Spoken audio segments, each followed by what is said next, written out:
যে প্রত্যেকটি স্পিড বোটে যে কজন প্যাসেঞ্জার থাকবে সে কয়েকটি লাইফ জ্যাকেট থাকবে এবং একটা বয়াও থাকবে। এই লাইফ বয়া এবং জ্যাকেট অবশ্যই রাখতে হবে।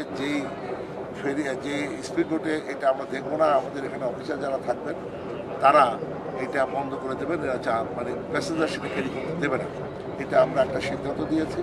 আরেকটি বিষয় হলো যে আমরা প্রত্যেকটি ঘাটে যাতে হয়রানি বন্ধ থাকে সেটার জন্য আমরা যাত্রীদেরও একটু অনুরোধ করব, কোথাও যদি কোনো হয়রানি দেখে আমাদের প্রশাসনের লোক থাকবে, যেমন দুই পারি বিআইডব্লিউটি এর লোক থাকবে, ম্যাজিস্ট্রেট থাকবে, ইউনো এবং আমাদের সিভিল অ্যাডমিনিস্ট্রেশন, ওসি এবং পুলিশ ডিপার্টমেন্টের ব্যাটালিয়ান, আনসার সব সংস্থার লোক নিয়েই আমরা এগুলোকে পরিচালনা করবো যাতে কোনো অসুবিধা না হয়। যদি যাত্রীদের কোনো অসুবিধা কেউ ভোগ করেন তাহলে আপনারা দয়া করে স্থানীয় যারা আমাদের প্রশাসনে থাকবে তাদেরকে আপনারা সেটা অবহিত করুন। তারা যদি কিছু না করে আমার মোবাইল নাম্বার সকলেই জানা, তারপরে আমি বলবো যে আমার মোবাইলে বা আমাদের সেক্রেটারি যারা আমাদের একটা কন্ট্রোল রুম, সেই কন্ট্রোল রুমে আপনারা যোগাযোগ করবেন।